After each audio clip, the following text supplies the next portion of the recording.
Like, comment, share, and subscribe. Hit that notification bell in the upper right-hand corner. Follow me on all forms of social media. Check me out at thatdrummerguy.com and enjoy the following presentation.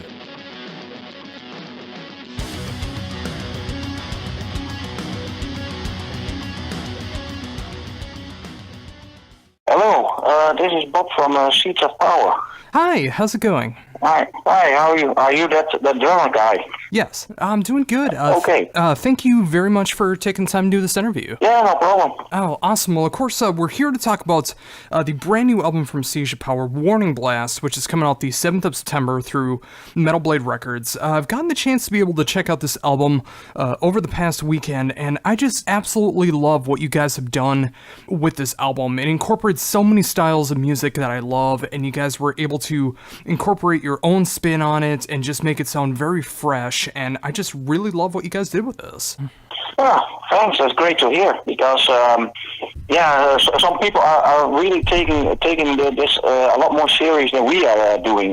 You know, we don't take it serious at all, and some people are really analyzing it, and there's like in the press bulletin from Metal Blade, All-Star Death Metal Band. I was really against that sentence. I said we are not all-stars and we are not a death metal band, but they wanted it that way, you know. But people are expecting something else, and they are really over-analyzing our music. And for us, it was just, you know, for fun, book a studio, just record songs in a couple of hours, and that's it, and see where it ends, you know. And that's what music should be in the end, you know, just, you know, a group of musicians getting together, writing the music they want to write, not having to care if it's one way too much or another way too much, but just going and having fun writing music.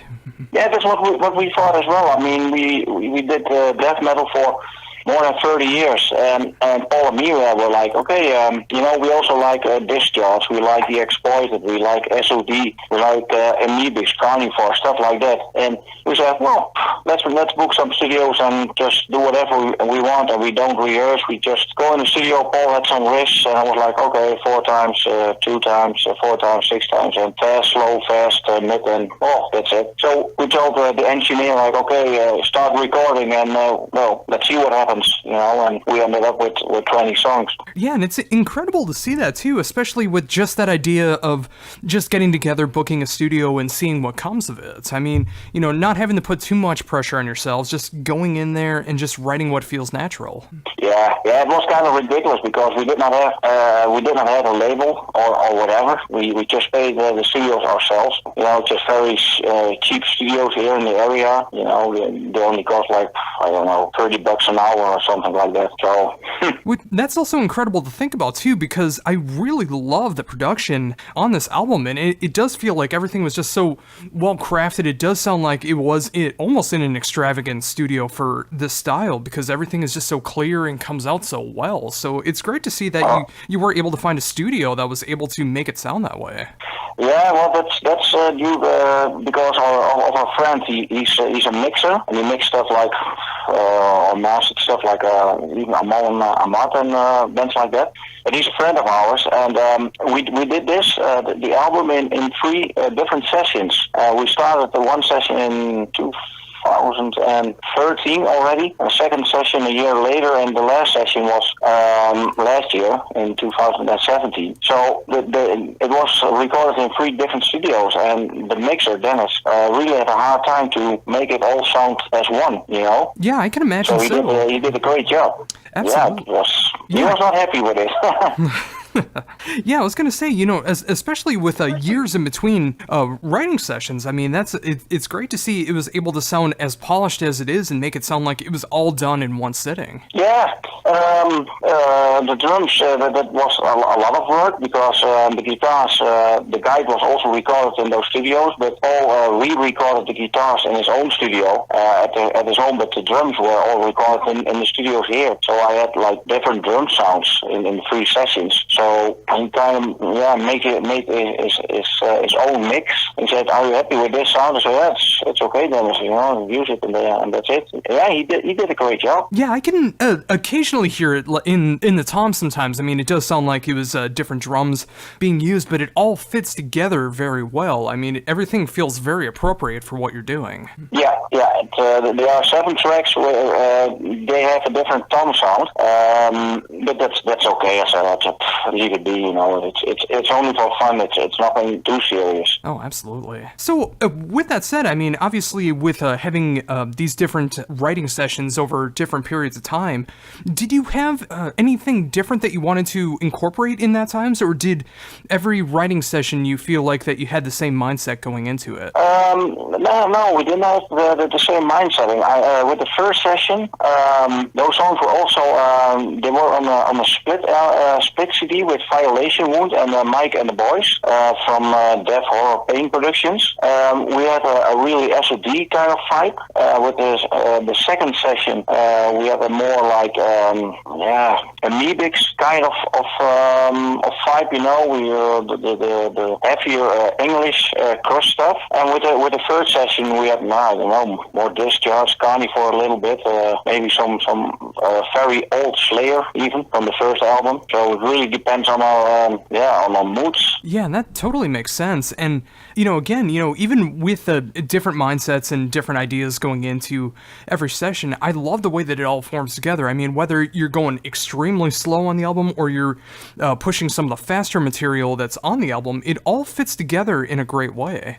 Yeah, thanks. Good to hear. Yeah, it fits. I mean, we just did our thinking. Like, okay, all came up with a riff.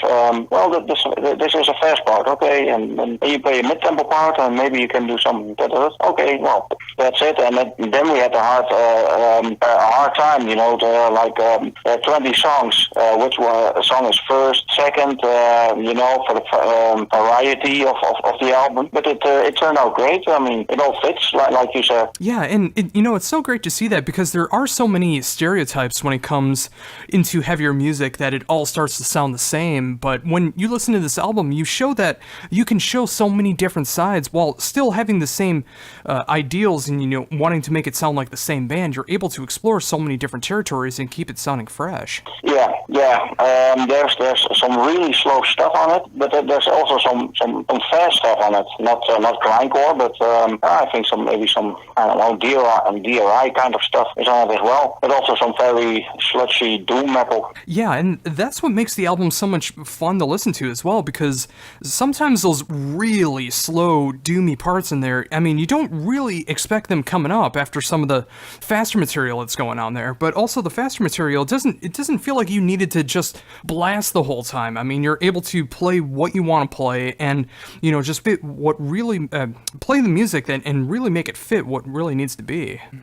Yeah, we didn't want to blast, but we did want the typical English D beat. That's what I did in my old band Asphyx as well. I always used the D beat, and that's a punky kind of beat, is that? And we did it for this album as well. But since we are also very slow freaks, there's some doom stuff on it, like The Cold Room and Warning Blast itself, the title track. And with that as well, I mean, obviously, there's been a couple singles that have been released in promotion for the album. With the album being so varied, how hard was it to decide what songs were going to be released as singles?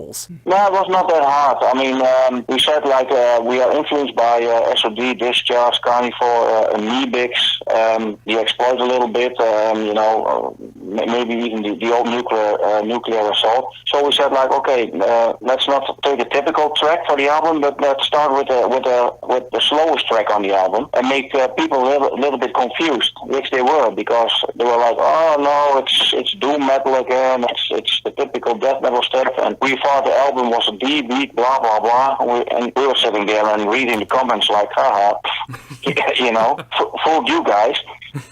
So that was very easy. And for the second track, which was released yesterday, Mushroom Cloud Altar. That's a tempo track, and that's quite typical for the album, I think. But I don't know. It was a decision we made in, I think, 2 minutes. Yeah, and I appreciate that too. I mean, I love the fact that you were able to go with one of the slowest tracks on the album and release that first, and it just kind of messed with people. And they were expecting something else, but if someone's going to go in with a clear mind and give this a full shot, they'll be able to see all the variety that's going on in the album, and there's a little something for everybody of this particular style. Yeah, but indeed, there are 20 tracks, so there's a lot of stuff to discover and explore. But we got even some messages like, "Oh guys, I thought you guys were doing an album in a DB crusty style and stuff, and now you're throwing doom death metal at us. Well, what the fuck is this? Why don't you do that in your own band?" So we're like, "Yeah, just wait and see." People are really easily set on the wrong track for some reason. They hear one song and they're like, "Okay, the whole album is like this, so I don't want to hear it anymore." And that's actually why I went out of my way to be able to hear the album first before I actually checked out the singles, because I didn't want to have any preconceived notions from a single or anything. I wanted to be able to check out the album in its full context because I knew I was going to be getting it sent my way, and I'm glad I did it that way because I'm able to appreciate the tracks and the whole album as a whole so much more rather than feeling any way that it was going to be going one direction or the other, because it goes in so many different territories. Yeah, it is. I mean, yeah, maybe we should have done like 4 promo tracks, and on the first day 2 tracks, and then 6 weeks later or 7 weeks later another 2 tracks. But that's probably too easy. I mean, we have a third track coming up as well, and that's I think the end of this month. Violence in the Air. That's also a different track. So we have 3 promo tracks. One the Doom track, then the normal DB track, and then we have a mid-tempo track. So and then you have pretty much a good insight of what the album is. Yeah, I would definitely say, I mean, knowing that's going to be released as a single coming up at the end of the month, I mean, that really does showcase a little bit of everything that's going to be on the album, and not giving the entire album away, but just like giving a good taste of 3 different styles that are being shown off. Yeah, and all the 3 songs, and that goes for the whole album. It's all very simple played. It's very straightforward. It's no abracadabra kind of stuff. Just do what we want, and that's it. And speaking of that, going back into the recording process, I mean, how was it for you to be able to sit down on an album and knowing that you didn't have to just play in one particular style, that you were able to showcase more of what you're capable of on one album? What is? Well, I mean, like when you were playing, I mean, the fact that you were able to play slower, doomier tempos, the D beats, the faster metal tracks. I mean, what was that like for you to be able to showcase all of that on one album for your playing? Well, it was not too special. I mean, we just had fun, we drank beers and started recording, and the faster tracks. Yeah, that's for us. It's the faster track. It was not too special. I mean, I did all different kind of styles with Asphyx already. It has doom in it. It has death metal in it. This time it has a lot of D beat crust too. But it felt for me there was no pressure, and the same goes for the other guys as well. There was no pressure. We just did what we wanted to do, and as simple as possible, and to make catchy short songs as well. And I don't know, that was a relief. Something like that. Yeah, and they're like, okay, wow. Yeah, and that's going to be such a great feeling as well, too. I mean, when you're able to go into the studio, because sometimes there is so much pressure when you are in the studio for various different reasons, but the fact that you were able to go in there each time and just play, have fun, have that relief feeling of just playing what you know is going to be right for the track, and just going on with that approach. I mean, if only every band and every album could be that simple. No, with I mean, with a regular band, I mean, I don't play in Asphyx anymore, but when I did play in Asphyx, there was always some kind of pressure. You know, you have to perform, you have to do this, you have to live up to the expectations people have, and the record label has. And the point when we recorded the songs for Seeds of Power, we had no record label. We just had our songs. We made them up in the studio. We did not rehearse them first. We just said, okay, this is it, and started recording, drank some beer, and that's something else. But also not having a label, that was also a very cool thing, you know. Not worrying about what does the label think of it, and does it fit, does it live up to the expectations they have, and nothing at all. It was just us, some beers, a cigar, and the engineer. Yeah, and to me, just as a fellow drummer myself, I mean that just sounds like such a great, relaxing environment to be able to write music in, and it's just great to be able to see that even though it took the course of a few years to be able to get this all together and make this album come to fruition, I love the fact that it was this no pressure approach and just writing what you felt was going to be right, doing everything on your terms, which is such a great feeling. Yeah, because it's a fun project, and when Paul and me started it, we were both active in Asphyx. Paul is still active in Asphyx, but I also was in Asphyx, and we had our shows, and then we had our other bands too, and we just and when Paul had some riffs ready again, he phoned me like, okay, you want to go to the studio again and just jam around a little bit? So okay, you know, and then we waited again, and it's something else. And also the producer was like, okay, guys, what the fuck is this? You don't rehearse properly? We said, no, this recording is a rehearsal as well. Well, all right. But it all went so fast. And when we went back home, that was from the last session, we did 7 songs in, I think, 2 hours. Oh, wow. The guy was like, he was like, all right, guys, thanks a lot, but I didn't make any fucking money. You know, I think he made something of like $70, and that's it. Oh, wow. Although that's going to help you guys out a lot, though. I mean, rather than like spending weeks, sometimes months in the studio to be able to get an album, I mean, the fact that you're able to get a good chunk of the album, almost a third of the album done in just 2 hours, I mean, that's got to be a great feeling on your end. Yeah.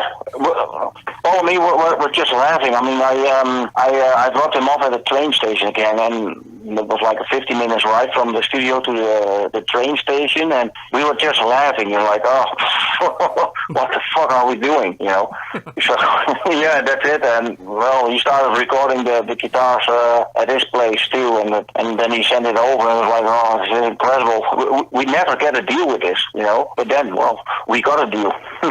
Yeah, and I was just going to get to that as well. I mean, obviously with, there's so many different ways to be able to release an album now, whether it's just completely digitally, or you want to be able to go through a label, or whatever the case is. How did you decide on Metal Blade to be able to get this album released? I know Andreas from Metal Blade. I know him since 1996 already. He was writing for a magazine, for a German magazine, Heavy or was. And then he started working at Metal Blade. We always kept in touch. And Paul and Theo were already on Metal Blade because of the ex-band Hail of Bullets. And when our album was done, and we still needed the mix, of course, but we had a rough mix, and we sent the tracks to Chris, and he did the vocals. We were like, should we send it to Metal Blade, because that's the label we like the most because of our childhood, our puberty, you know. And just send it there for fun and see what Andreas is saying. You know, we just send it there, and we have a no, but maybe we get a yes. And I just said to Andreas, here are some unmixed tracks. They need proper mixing and stuff like that. But what do you think of it? It has Chris on vocals, and I think in a few hours we got a mail back from Metal Blade saying, are you guys already talking to other labels, or should we make up a contract right now? We're like, this is a joke, you know. So we said, okay, well, send us a contract and release it. It was that simple. And it's not that we knew the guys at Metal Blade, Andreas. It helps a little bit, of course, but they actually liked us. They They actually like the album. Yeah, that's such an important thing too, and that's why I'm glad to see that you went with Metal Blade for this, because I know that they really care about the artists that they have on their label, rather than feeling like they can make a quick buck off of it or they can really exploit the band. They want to make sure that they actually enjoy the music that they're going to be putting money into and helping release the album. That's why I'm glad to see they had so much faith in what you guys did, even with it being as relaxed of a project as it is. Yeah, we were surprised too. Like, what the fuck, signed by Metal Blade. I mean, when we were like 13 or 14, in the early 80s, we bought albums from Metal Blade, like early Slayer stuff, Hallows Eve, Trouble, things like that. And then we are on the label ourselves. But no, they actually really love the album. And the good thing is that Metal Blade is still, I think, a real metal record label. They like rebellious bands, and not the political correct stuff, because Seeds of Power is not political correct at all. And still they like it, We say what we want to say, our frustrations and stuff like that. And they were like, okay, all right, that's all cool with us. We sign you guys. Yeah, and I appreciate that as well too. I mean, when I listen to the album more and I'm able to hear more lyrically what's going on and just the whole aura of the band, it's like I do hear that it is not politically correct by any stretch of the imagination, but that is also so refreshing to be able to hear that too. Just hearing what you want to play, singing what you want to sing, writing the riffs that you want to write, and just making this band exactly what you want it to be. So with all of that, making the idea of this project just being so relaxed as possible and everything just going the right way as it should, and now a month from today, the album finally coming out through Metal Blade, it's great to see that it was such an easy road, despite it being so relaxed. I mean, writing everything that you want to, and now getting to continue on with that. Yeah, because some bands are making music. I know that. For the people, for the record label, for the people, for the sales, they check out the internet and stuff like that. What's a hype at this moment? What's popular? Okay, we are going to make songs like that. People like this and this these days, so we are going more in that direction.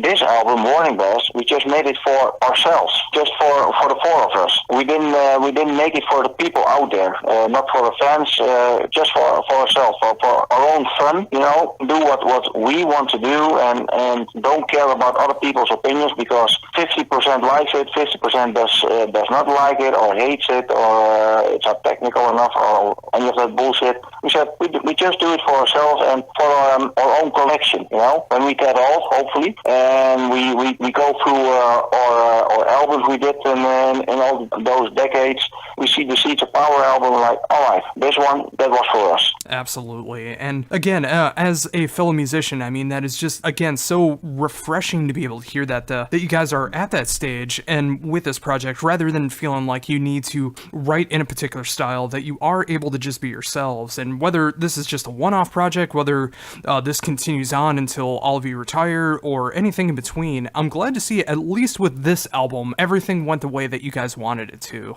Yeah. We only thought, only care for ourselves, We're like, okay, we love SOD, Speaking English or Die. That's one of my favorite albums. We need the riff like Sergeant D, and that's the opening riff. Conquest for What? That's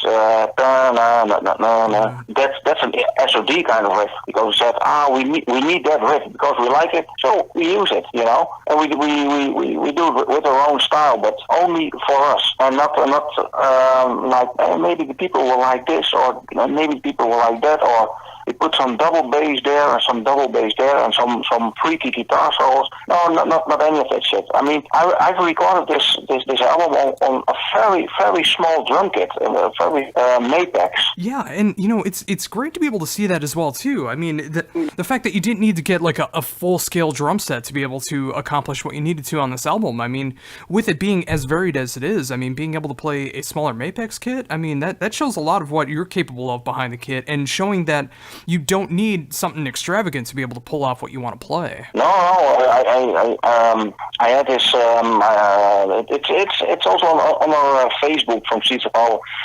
photo in this, from the last session. It's a very small Mapex kit. I think it's a 20-inch bass drum and very small toms and only a few cymbals and the trim pedal and that's it. You know, just like a kind of punk setup kind of drum kit. And that's actually more fun to play. Yeah, I mean, it also it forces you to be more creative with what you're doing behind the kit rather than having like a 6-7 toms in front of you and a whole array of cymbals. And also when you're in the studio as well, I mean, you're able to save a little bit of time and money as well, not having to set up a huge kit as well, and you're able to just get that smaller kit together, have it set up, mic'd up, and you're good to go. Yeah, I didn't even tune the kit. I just sat down and put up the cymbals and my trim pedal and I'm like, okay, boom, boom, boom, yeah, that's it, okay. Start recording, you know. We're not going to tune anything, no, just go ahead. Oh, that's amazing. So, with that said, I mean, again, a month from today, the album finally comes out through Metal Blade. For you personally, be it Siege of Power or anything else, what's coming up for you next? A musical project? Yes. Yeah, Siege of Power is coming out in September. I'm also in a band, Infidel Reich, with Vincent Crowley from Acheron. Yeah, we're doing we had already a mini album, and now we're working on a full length album, and we are working on a new Minotaur Head album as well. That's a really slow doom stuff. Oh wow! And I'm doing that with Roger Johansson from Sweden. He has lots of projects, and we already had an album out, Minotaur. It's a self-titled debut, and it's a really slow doom death metal, like Winter, Paradise, the early Paradise Lost, that kind of stuff. It's really heavy, really down-tuned, droning doom metal. Oh, that sounds incredible, and it's great to see that you are able to have all of these different bands that are going around and either writing ideas or going into the studio or whatever the case is. It's great to see that you're consistently playing drums the way that you are. Yeah, I mean, I'm not a good drummer at all. I mean, I know that from myself, and I don't want to be a good drummer. That may sound a little bit weird, but sometimes people were asking me, hey, Bob, nice show, yeah, thanks. And you don't get any more technical. I mean, you're playing the same as you did 10 years ago. So yeah, well, but that's the way I want to play. You know, I don't want to be technical. And so, okay, what are your favorite drummers? And I named them: Bruce Day from Hellhammer, Abaddon from Venom, Joe Blazer from Necrophobia, Ron Sumner from Slaughter, here from the Swiss Messiah, Steve Priestley from Celtic Frost. And the people were like, yeah, but Bob, I said, yes, they are not very good drummers. I said, but I'm a lousy drummer too, but I like the way they play, and I can play what they can play. I can play the songs of those bands, and that's enough for me. Yeah, but what about Dave Lombardo? I said, well, I really respect Dave Lombardo. I met him once. He's a great guy, and I have a huge respect for Dave Lombardo. I have a huge respect for Gene Hocklin too, and they are brilliant drummers, but it's not for me. You know, I'm more the typical underground kind of doom death metal drumming. You know, I don't evolve or whatever. I just be me. Do what I want to do what I please, and don't care about techniques or brass beats or whatever, you know, or hyper-filled rolls and stuff. No, that's not. No, I just keep it plain, simple, straightforward. That's what I like to hear in the music from my favorite bands too, and that's what I do. And again, you know, it's just I keep saying it, but that's what I appreciate so much is the fact that you do have that mindset and mentality going into it. Because if everyone was just constantly working on all these intricate hand and feet syncopations and just trying to become the absolute best drummer out there, fitting in as many notes as possible or whatever the case is, everyone would sound exactly the same rather than sounding like their own distinct sound. And when I hear this album, I hear you on it. I mean, I hear your playing on there. I mean, whether you tune the kit or not, I mean, no matter the setup that you have or not, I mean, you're playing the music that you want to play and you're playing it the way that you want to rather than feeling like anything is forced. forced, and that's what I appreciate so much about Siege of Power, and in particular, I mean, your style playing, no matter what album or band it's a part of. Yeah, thanks, but that's what I mean. I mean, music is all about it sounds cliche, but it's all about heart and soul. I think a good music comes from the soul, from the heart, and not from the mind. You know, because you do what you want to do, and then you get a good vibe, and I don't know, you can hear it's real. You know, it's real. And if people are thinking with their minds, like, okay, I have to do this, I have to do that, I have double bass, I have those strokes and those fills, and it's all programmed, you know, and they want to sound like, just like you said, they want to be the best drummer out there. You know, there are lots of good drummers, and you never can be the best drummer, but because there's always a drummer who's better than you. He may be unknown or from an unknown band somewhere in Peru or Argentina or whatever, but there will always be somebody who's better than you. So, I mean, what's the point? You know, what do you want to prove? You know, I don't know. I never get it. You know? Yeah, absolutely. And that's the thing. When you set out your own path and you learn just as much as you want to learn behind the kids, and you're able to just put your heart and soul, your groove, your technicality, whatever that you want to do behind the kids, I mean, no one's going to be able to play the way that you do better than you if you have that heart and passion behind it. Yeah, exactly. That's I think that's a kind of personal blueprint you have there. You know, it's your own drumming DNA. Yeah, exactly. And I mean, it's all about the heart and soul. And I mean, when I hear Venom, Welcome to Hell, I mean, that's all done with such passion. You know, it's not tight at all.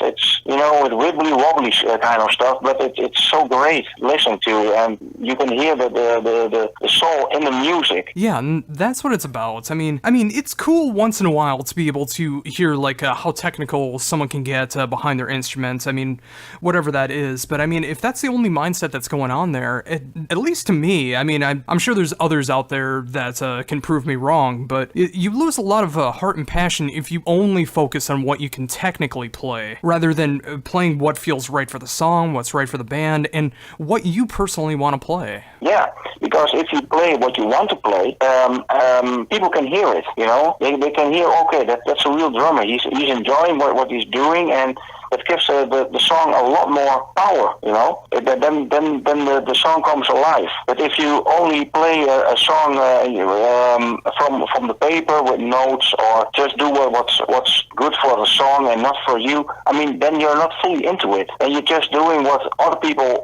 from the band are expecting you to do, but you're not fully into it.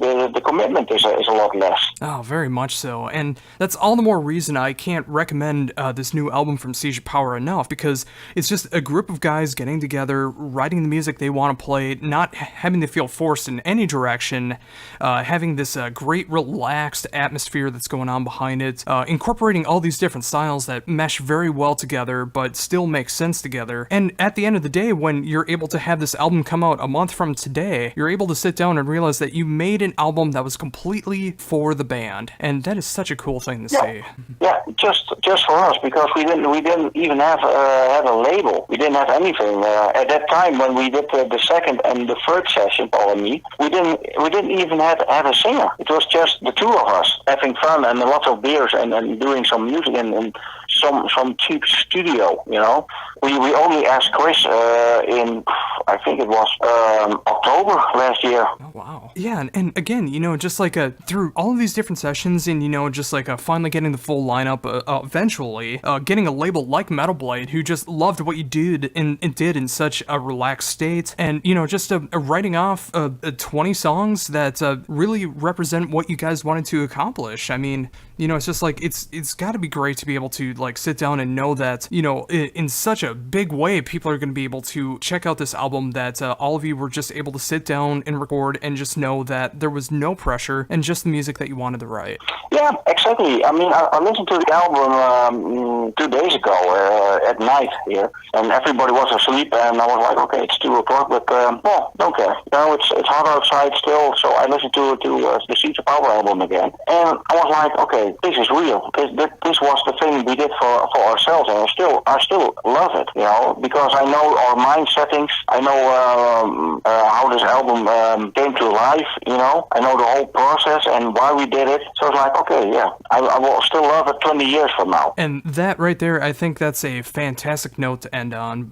A great way to be able to look at this album, knowing that in the future you're gonna still be able to sit down and enjoy this album because of everything that went into it. The relief of being able to write and play and record and sign to a label the way that you wanted to, and knowing it in a month from now, whether some people get it or not. I mean, it's always great to be able to have a fan base that appreciates the music that you're doing, but the fact that you were able to go all this way to be able to write the album that is just meant for you and the rest of the band. I mean, it was great to be able to get your insight into everything that's going on with Seizure Power, knowing everything that's going to be going on with you drumming-wise coming up in the future as well for future bands and albums as well, and it was great to be able to get your insight into everything. Yeah, it was great doing this interview, and it's great hearing that you like this album. I mean, you get our mindset, you know, you listen to it and we're like, okay, all right, maybe this is something else, you know.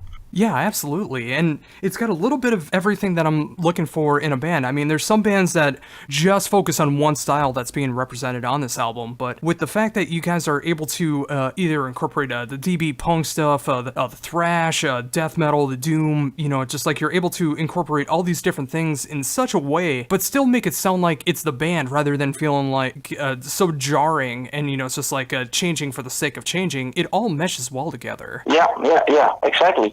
Yeah, I just saw a review on YouTube.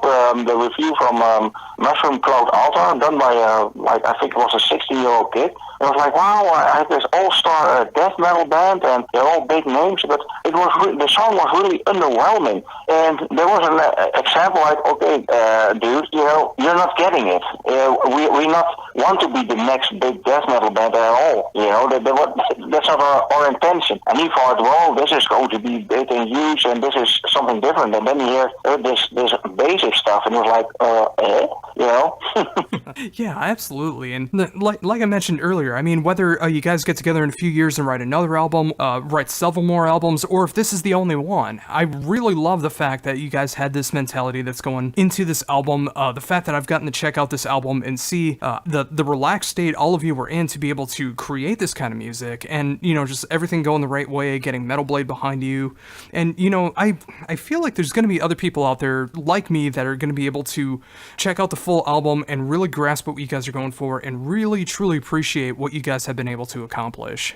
Yeah, I hope so. You know, I hope so. And if that's not the case, well, so be it. I mean, we did our thing, and that's it. Yeah, absolutely. And, you know, again, just even having this collection of songs together and just knowing that you can have this kind of relaxed state in writing and recording and setting everything up, it can happen again, hopefully. And, you know, just like hopefully, no matter the project or band that you're a part of, I mean, hopefully being able to be in this much of a relaxed state will be able to help in the future as well for like all recording sessions and being able to have that good of a mindset in the studio. Yeah, for sure. I mean, everything I do, all my projects, these are the things I want to do. You know, with Infidel Right, that's a band.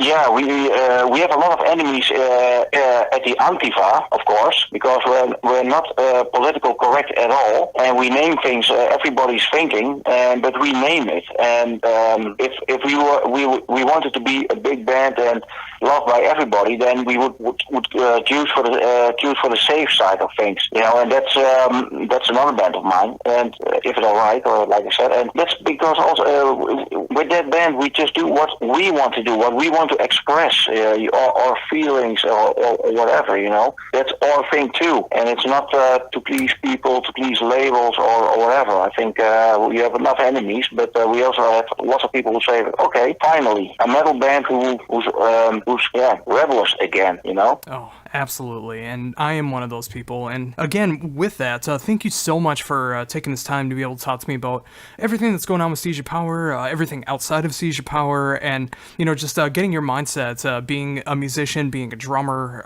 playing the way that you want to play, and enjoying what you're playing as well. I mean, it was great to be able to get your mindset into all of this, and I really, truly appreciate you taking the time to be able to talk to me.